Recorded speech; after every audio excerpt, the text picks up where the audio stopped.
sejam bem-vindos a mais um prefácio do Ictus Podcast.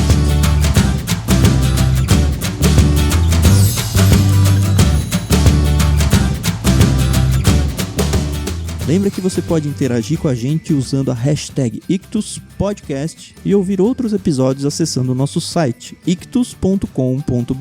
Lembrando que Ictus a gente escreve I-C-H-T-H de Thiago, U-S. Ou procurar por Ictus Podcast na sua plataforma de podcasts favoritos. Eu sou o Thiago André Monteiro, o vulgo Tan, e eu estou aqui com a minha amiga Carol. Oi, Carol. Oi, Thiago. Oi, pessoal. Sejam muito bem-vindos. Bora lá. Lembrando que todos os programas que a gente tem, a gente faz uma brincadeira chamada dicionário. Nessa brincadeira, cada um de nós desafia o outro participante a usar ao longo do programa uma palavra nova. Normalmente a gente descobriu ela nas nossas leituras. E aí a gente desafia a pessoa. E esse desafiado, então, tem que usar essa palavra com o seu sentido correto, senão não vale, dentro do contexto da conversa. Se você ainda não é associado do nosso clube literário, o Clube Ictus, você pode usar qualquer uma dessas palavras que a gente vai usar nesse programa como código de cupom de desconto. E aí, então, você vai receber 10% na sua primeira mensalidade em qualquer um dos nossos planos. Acesse clubeictus.com.br e conheça todos os planos que a gente oferece por lá. Mas tem um detalhe, hein, pessoal? Esses códigos de desconto só vão ser válidos até que o nosso próximo episódio do Ictus Podcast entre no ar. Então fique atento para ver o dia da publicação e se tem algum programa novo. Você pode procurar o último programa e achar qual é o código de cupom de desconto válido para essa semana. Beleza? Vamos lá? Bora lá. No prefácio, a gente apresenta alguns livros para vocês. Normalmente a Carol vai tentar me convencer a ler alguns livros que marcaram a vida dela e eu vou tentar convencer ela a ler alguns livros que marcaram a minha vida. Mas assim, pode ficar bem tranquilo porque é só uma apresentaçãozinha de leve, a gente não vai ter spoilers do livro, o máximo que a gente vai fazer é ambientar, contar o início do livro para que você fique com vontade ou não de ler esse livro. E não esquece de contar pra gente nas suas redes sociais usando a hashtag IctusPodcast se você já leu esse livro, se você ficou com vontade de ler, se você quer indicar algum outro livro. Essa hashtag existe pra você usar, tá bom?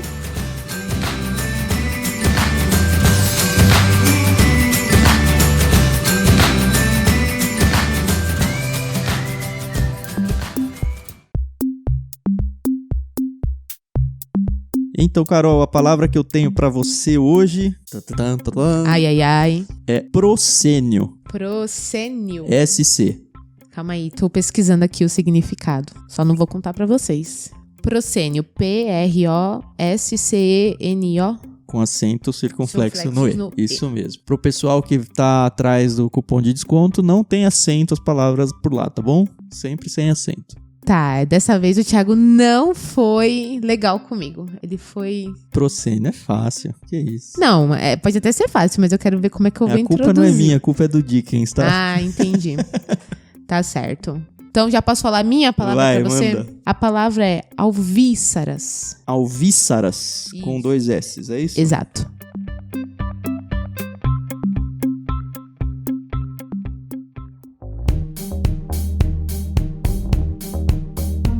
E aí, Carol, o que você tem pra mim hoje? Gente, o Thiago falou assim pra mim, olha, na próxima gravação, traga alguns livros pra você falar deles pra mim.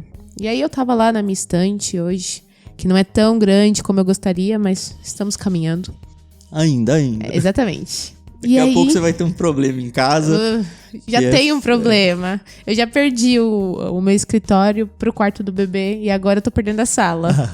Mas faz parte, boas causas. O meu problema é tentar convencer a Renata, minha esposa, a colocar uma estante na sala, porque eu tenho um escritório. Só que ele já tá lotado, né? Então eu falei, aqui ficaria tão bonito uma estante de livros. Ela nem veio. Realmente, esse é um bom problema, né? Existem problemas piores. Mas aí o Thiago falou, escolhe lá uns títulos. E aí eu tava olhando com muito carinho a minha estante. E aí eu peguei um livro, que é o que eu vou falar dele. E aí eu falei, esse livro é tão bom, eu preciso dele, eu preciso relê-lo. Aí eu peguei outro título, peguei mais um. Quando eu vi, eu tava com 10 na mão. Eu falei, não, peraí, hoje eu só vou falar de 2. E aí eu vou começar com um título, vamos lá, ele é um pouco mais popular, por assim dizer. Mas a escrita dele é tão gostosa. O título é Eleanor and Park. ou sei lá como é que você fala, Eleanor Park, enfim. A autora é a Raybon Rowell. E ele é publicado pela editora Novo Século. Pelo menos essa edição que eu tenho é uma edição pocket. Ela é um pouco mais simples. E conta a história da Eleanor e do Park. São dois personagens, é São isso? dois personagens, um casal, que não são um casal, tá bom? Como é que você ficou sabendo desse livro, Carol? Cara, olha, eu fiquei sabendo desse livro através do John Green, que é um outro autor que eu gosto bastante, autor de A Culpa é das Estrelas. Ele é mais conhecido por isso, apesar dele ter outros livros tão bons quanto esse. E aí ele tem um canal no YouTube que eu sigo, e ele também fala bastante no Twitter, e eu tô lá também seguindo ele. E aí ele falou desse livro, e eu fiquei curiosa na época, mas eu não achei ele numa versão em português, aí eu acabei comprando ele em inglês. Só que esse é aquele tipo de livro que você precisa ter o seu inglês afinadinho, porque ele tem muitas expressões que você só vai entender se você realmente for fluente na língua. O que, por acaso, né, não é o meu caso. Essa sua edição é em inglês? Essa minha edição é em português, eu tenho ele... você encontrou ele em português. Assim, anos depois.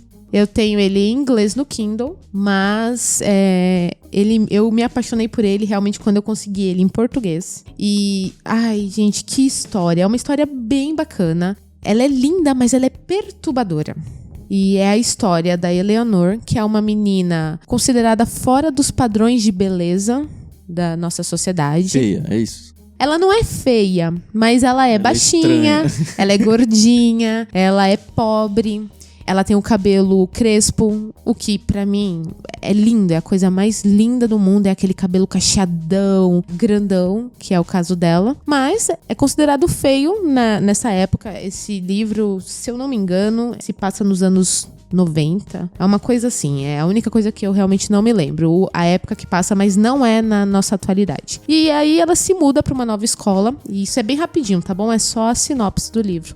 E ela conhece o rapaz, o Park, porque eles dividem o ônibus escolar. Só que o Park não gosta dela. E ele não é aquele menino galã dos filmes dos anos 80 dos Estados Unidos. Ele é oriental, baixinho também. Então isso é muito importante lembrar, porque ele frisa isso várias vezes, que o irmão caçula dele é muito mais alto que ele, e isso é um problema na autoestima dele. Mas ele é fã de quadrinhos. E durante o trajeto da escola, de casa pra escola e da escola pra casa, ele vai lendo os quadrinhos dele. E ela lê junto com ele, sem autorização dele. Isso no começo incomoda. No ombro, assim? Exatamente. Ai, que delícia. Quando ele percebe, ela tá lá olhando pra ele, lendo a história. E aí isso incomoda muito ele no início, mas depois ele não se incomoda mais, e aí vai crescendo uma amizade entre eles, e aí ele vai descobrindo quem é ela, por que ela se mudou pra escola, o que acontece na vida dela. E olha, eu tô toda arrepiada só mesmo. de lembrar, porque aí vem a parte perturbadora da história. Você não vai contar, né? Óbvio que não. Porque quando eu li ele em inglês, eu não entendi na totalidade o que era. E quando eu li ele em português, foi um choque, assim, um soco na boca do meu estômago. Porque esse livro é maravilhoso. Eu terminei ele aos prantos, porque ele é fantástico. Quantas páginas, mais ou menos? Essa minha edição, que é uma edição pocket, ela tem 285 páginas. A capa é bem bonitinha. É um menininho e uma menininha ouvindo o mesmo fone de ouvido, né? Exatamente. Assim, conta alguma coisa, mas não conta nada, a capa. Como capas boas, né? Exatamente. É um best-seller do New York Times e, gente, vale muito a pena. Ele foi publicado em 2013. Então, assim, é um livro relativamente recente. E esse é um tesourinho. Depois que vocês lerem esse livro, me conta lá o que vocês acharam.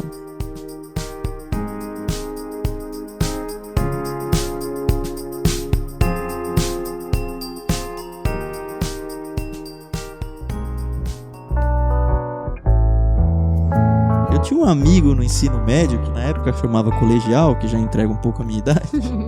O Eduardo Esquiavo. Infelizmente eu perdi contato com ele. Se o Eduardo estiver ouvindo isso daqui, manda um salve pra nós aí, Eduardo. Vai ser muito legal rever você. Mas enfim, ele gostava de escalar paredes de costão, essas coisas assim. Não escalar de montanha. Entendi. A gente até teve uma vez que a gente foi uma escalada num shopping. Eu lembro da dor que eu sentia no braço. Eu não conseguia erguer o braço pra segurar o volante do carro pra ir pra casa. Foi um terror. Mas enfim. E aí ele me indicou esse livro. Ele falou, cara, tô lendo esse livro que é legal pra caramba, que tem tudo a ver com escalada. Ele se chama No Ar Rarefeito. O autor é John, é J-O-N, John, não sei como fala isso, mas é Jon Krakauer, com 2 Ks, o primeiro e último. Jon Krakauer, ele é um repórter e ele escreveu isso daqui meio que como um relato jornalístico mesmo, tanto que o subtítulo do livro é o relato de uma tragédia no Everest em 1996. Ah, então é baseado em fatos reais.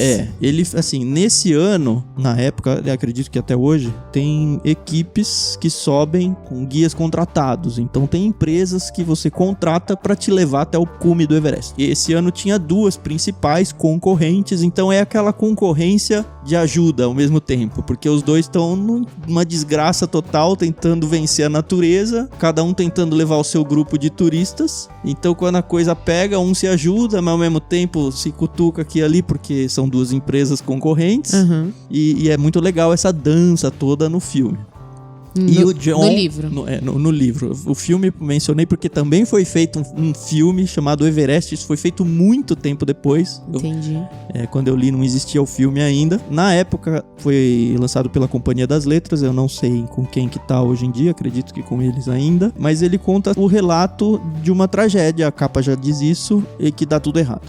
As 2 empresas, elas estão meio que com medo de falir, porque em 95, que foi um ano anterior, eles tentaram subir até o cume, só que aí a natureza fechou o tempo e foi impossível levar as pessoas. Então ficou aquele negócio, você me contratou pra levar e eu não levei. E assim, faz parte do negócio. Só que já era aquela frustração, tanto das pessoas que compraram essa ida pra lá, quanto das empresas que não entregaram aquilo que ela esperava entregar. Sim. Então, nos 2 grupos, tinha aquele negócio, esse ano a gente tem que chegar. Porque ano passado a gente não chegou, o interesse começou a cair, as pessoas começaram a ficar ressabiadas, e aí vai o John, que é um repórter, que vai justamente com a obrigação de escrever um artigo sobre a subida no Everest. Ele foi pra isso. Óbvio que ele não sabia que ia ser uma tragédia. Ele foi pra escrever sobre isso numa revista especializada. E aí é muito legal, porque no grupo a gente, quando vai pensar isso, pensa em pessoas marombados, pessoas jovens. Fitness, né? E assim, não é. Foi uma senhora japonesa junto. No meio do livro tem foto das pessoas que vão falando, que subiram. O livro, na minha edição, ela é repleta de fotos. Muito interessante. Porque, enfim, ele estava escrevendo um artigo para uma revista, ele tinha que ter as fotos. Então, o livro vai contando das pessoas, dessa rixinha das 2 empresas. Tinha um cara que não tinha dinheiro para ir de novo. Ele tinha pago uma grana danada para ir no ano anterior. Não foi. Ele foi, mas não subiu até o fim. E nesse ano ele não tinha dinheiro para pagar de novo. E aí rola um esquema de, não, tudo bem, a gente leva você. Eu não lembro se fazem mais barato. Mas enfim, tem um contexto que é a última chance da vida dele. O autor, ele vai desenvolvendo cada personagem, principalmente os que estão no grupo dele. Então ele conta um pouco sobre a vida de cada um. Você vê que são pessoas comuns. E assim, a subida no Everest, ele tem um esquema meio louco. Porque assim, o ar vai ficando rarefeito e você começa a sentir muito. Seu corpo começa a morrer devagar. É isso. Então eles têm vários acampamentos ao longo da subida. E aí então eles têm uma estratégia que é assim, eles têm um acampamento base no pé da montanha, sobe pro acampamento 1, fica, 1, 2 dias e volta pra base. Aí ele sobe no 1 de novo, fica um pouquinho, sobe pro 2, ambienta um pouquinho, volta pro 1. Ah, tá. Nossa. E aí ele vai fazendo isso, porque se você for de uma vez, você morre. E aí, assim, você tem toda a questão fisiológica brigando com isso. Muito louco isso, cara, né? assim, o livro é impressionante, assim, eu não escalo, não faço nada, então pra mim, eu sou totalmente leigo no assunto, mas foi bem tranquilo pra ler. E assim, você vai se apegando aos personagens, e aí começa a acontecer as tragédias. Se você não assistiu o filme, não assista até ler esse livro. O filme ficou bom, mas como todo filme, ele ficou muito ralo perto do que é o livro. E é outro livro que você termina chorando, porque algumas pessoas morrem. Acho que não é nenhum spoiler dizer isso, mas como acontece toda a situação, eu não vou contar. Mas fica a dica aí, No Ar Rarefeito, de Jon Krakauer.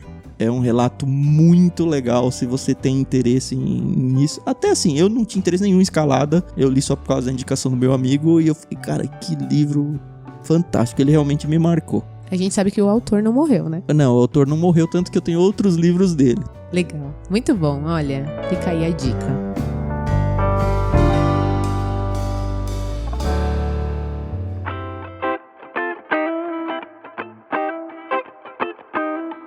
Tem um outro livro pra indicar. Como vocês sabem, aqui no Clube Ictus a gente costuma ler de tudo. Tem livro cristão, sim, escrito por cristãos, para não cristãos, enfim, tem de tudo. Além de gostar de ler, eu gosto de ir ao cinema ou de consumir filmes, de um modo geral. Sou muito mais de filme do que de séries, mas enfim. Existe um filme protagonizado por uma das minhas atrizes favoritas, a Rachel McAdams, que em português ficou Para Sempre. Ela é casada com o China Tatum. Para Sempre é o nome do livro, é isso? É o nome do livro e do filme. Em inglês é The Vows, mas em português, tanto o livro quanto o filme ficou Para Sempre. No filme, ela é casada com o China Tatum. E aí, eu provavelmente estou falando o nome dele errado, mas... Esse é o nome de um ator? É, o ator de... Ele fez... Ai, sei lá o que ele fez. Ele é galanzinho aí de Hollywood. Enfim, eu gosto muito dela, da Rachel McAdams. Então a gente foi assistir esse filme alguns anos atrás. Eu ainda namorava, hoje o meu marido, o Fernando. E eu fiquei encantada com a história, porque isso também não é o spoiler, é a sinopse do filme. Eles são casados e ela sofre um acidente onde ela perde a memória. E na verdade ela perde uma memória recente. Esse não é aquele filme do Adam Sandler? Não, pelo contrário, esse aqui é muito melhor do que aquele. É mais engraçado, não? Não, esse é baseado também numa história real. Ela esquece que ela é casada com ele e ele quer reconquistá-la. Então ele faz de tudo pra poder reconquistá-la. E aí vai passando o filme, vão acontecendo alguns pontos. E aí tem o final, que pra mim é muito justo. O final não é considerado talvez um final feliz, daqueles como a gente tá acostumado e viveram felizes para sempre. E aí depois a gente descobriu que era baseado numa história verídica e que tinha um livro. Os autores são o Kim e Cricket Carpenter, que são o casal que realmente viveu essa história, que na verdade vive até hoje. Ela, até hoje, não recuperou a memória do momento em que ela se casou com ele. E aí, o livro é narrado pelo marido, o Kim, e ele conta desde o momento em que ele se apaixonou por ela. E eu achei muito legal, porque ele se apaixonou primeiro pela voz dela. Ela era uma vendedora. Que legal. Via telemarketing. O pessoal que tá ouvindo a gente, eu sou casado e a Carol também é casada. Okay? Exatamente. E aí ele ouviu a voz dela, se apaixonou pela voz dela e começou a ir atrás pra conseguir falar com ela. Então eles finalmente se encontraram, se apaixonaram, se casaram e alguns anos depois ela sofreu esse acidente. E aí, a partir do momento do acidente, o livro é bem diferente do filme, essa tá era bom? a minha pergunta, se você não perdeu muito em ter visto o filme primeiro. Não perdi, porque no próprio livro ele fala que o livro foi escrito depois do filme. Ele fala, a gente assistiu o filme e a gente ficou, não é bem assim que as coisas aconteceram, mas a gente entende que as coisas têm que ser assim para serem até mais emocionantes. Só que a história deles é fantástica, gente. Mobilizou os Estados Unidos na época do acidente. Ela, como eu falei, não lembra dessa época até hoje, mas eles estão casados até hoje, têm filhos, e isso não é spoiler, tá bom? Porque se você assistiu o filme, no final conta, mostra fotos e conta como eles estão. Fulano se casou e foi pro Arizona. Exatamente. Sei quem e virou hoje deputado, é rico, exatamente. Mas é uma história muito gostosa de ler. Se você acredita em amor verdadeiro, em alma gêmea, etc e tal, esse é um livro bom pra você. Se você não acredita, também é bom pra você começar a acreditar. Mas é livro de menininha? Não é livro de menininha. Hoje eu não trouxe livro de menininha. Olha que interessante, os livros... Mas a capa é de menininha. Infelizmente Se você é a adaptação do cinema. Se você for ler em público, você tem que pôr alguma coisa. Não, esse aqui é pra ler assim antes de ir dormir, porque você vai dar uma choradinha, então você vai ficar meio inchado. Mas esse livro é fantástico, então tá aí. Esse foi publicado pela editora Novo Conceito. Os autores são o casal, mas a história principalmente é narrada pelo marido, o Kim. Então fica aí a dica, Para Sempre. E aí o subtítulo do livro é a história que inspirou o filme.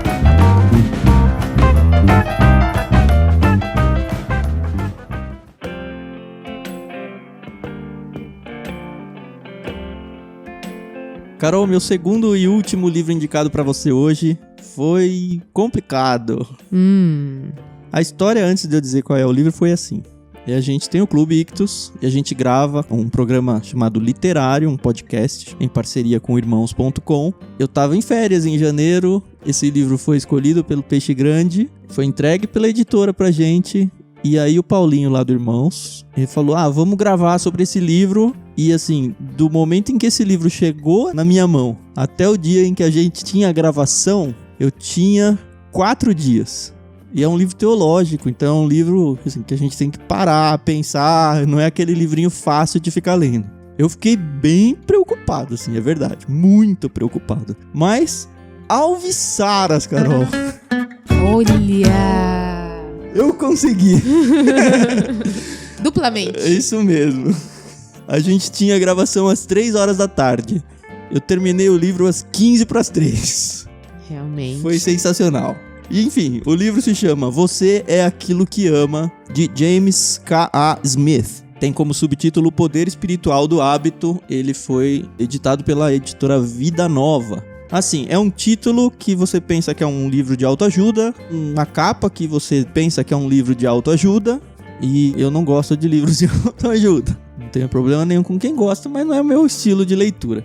Eu posso falar uma coisa? Quando eu peguei esse livro pra ler, tudo que eu via não era autoajuda, assim. A capa pra mim, né? Como eu não sei se a minha cabeça vê esse negócio, de livro de mulherzinha, de menininha. Mas eu falei, você é aquilo que você ama, então, deve ser. Mas é bom que aconteça essas quebras pra gente, porque quebra o nosso preconceito, né? Exatamente. Enfim, e outra coisa que eu não mencionei, eu mencionei acho que isso no podcast. Esse livro chegou, como vocês perceberam, com uma urgência danada pra entrar na fila. E eu tava terminando o livro Até que Tenhamos Rostos, do C.S. Lewis. Gente. Faltava quase, 40 páginas pra eu acabar o livro. E aí eu falei, não vai dar tempo de eu terminar aquele livro e começar esse. E eu tava muito envolvido com a história. Então eu não queria parar de ler pra ler esse, mas a obrigação é obrigação, né? Então foi mais um fator que fez com que eu não quisesse ler esse livro. Então eu já fui com aquela vontade gostosa de aquele livro, né? E de não gostar, né? Isso. O que aconteceu? Em um capítulo, esse livro me ganhou. Cara, que livro fantástico. Assim, o autor, ele é professor de filosofia no Calvin College. Ele é teólogo. E ele basicamente vai desconstruir a ideia de que nós somos cérebros no palito, que é o que ele diz. Aquela ideia de que penso, logo existo, do Descartes. E ele vai falar, não é isso. Nós, seres humanos, não somos cérebros no palito.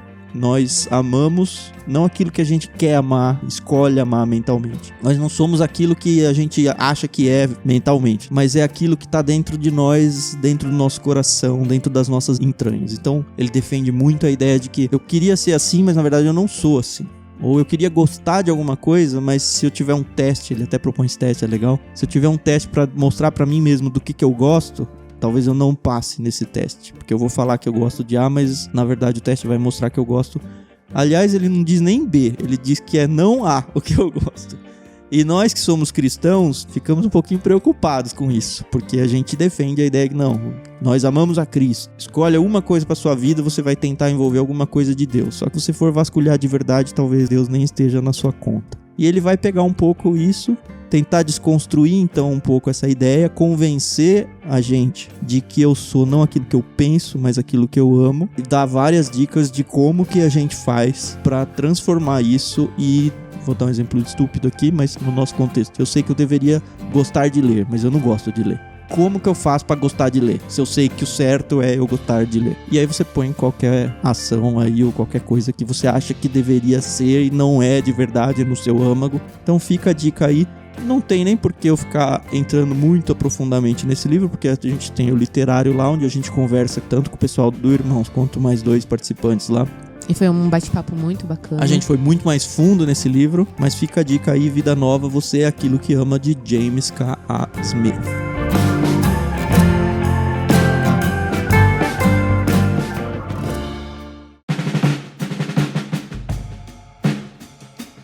E foi isso, então nós apresentamos 4 livros nesse prefácio. Nós vamos encerrar falando de um dos livros que a gente mandou já no Clube Ictus. Então se você não conhece o Clube Ictus, já passou da hora de conhecer. Nós somos um clube literário que envia para sua casa livros tanto cristãos quanto não cristãos. E se você gosta de livro, você vai gostar do que a gente vai mandar. A gente vai mencionando aos poucos aqui alguns dos livros que a gente já mandou. E em abril de 2018 nós mandamos um livro chamado A Verdade sobre as Mentiras, de Tim Shadyac, da editora Batista Regular. Tem como subtítulo O papel insuspeito da tentação na pessoa em que você se tornará. Parece ser um subtítulo muito complicado, mas não é. Esse aqui, na verdade, é um relato do pastor Tim, que vai falar sobre como a verdade do evangelho surgiu na vida dele e de como, mesmo sendo conhecedor da palavra, ele não conseguia se libertar de pecados escravizantes, sabe? Então, ele fala de como primeiro foi chato pra ele ter que ir até a igreja e ele só foi depois que uma amiga dele encheu as paciências dele. Mas quando ele tava lá, como foi importante pra ele ouvir do evangelho. Mas, mesmo sendo conhecedor da palavra, como era difícil pra ele ser um cristão. E que como, mesmo dentro do seminário, ele passou por situações onde ele percebia que a verdade era uma mentira na vida dele. A verdade que diz a verdade do evangelho, é isso, né? Isso, dentro da vida dele. E aí ele conta, ele dá diversos exemplos de como ele viveu até chegar, finalmente, a um ponto de que, ok, eu tenho que mudar. E aí ele fala muito da tentação. No caso dele, era drogas, rock and roll, uma vida libertina. É bem interessante esse tipo de livro porque ele traz a pessoalidade pra gente, né? A gente vê que ele é uma pessoa comum, como qualquer um de nós. E assim, se você é cristão, você sabe do que eu tô falando, as batalhas que a gente finge que não vive, mas na verdade a gente vive todo dia. E se você não é cristão, você provavelmente tem aquela ilusão de que, é um cristão, é aquela pessoa toda quadradinha, toda certinha. E aqui é um pastor que escreveu sobre praticamente uma autobiografia, ou pelo menos uma parte da sua vida. E que mostra que todos nós somos pessoas pecadoras e temos as nossas lutas, por mais que a gente tente desenhar uma carinha bonita por fora. Então, se a gente fosse pensar assim num teatro, ele tá apresentando ali o palco e embaixo vem o proscênio. E aí esse proscênio que é a parte feia da vida dele. Boa, Carol. Yes! Demorou. Tava com medo já.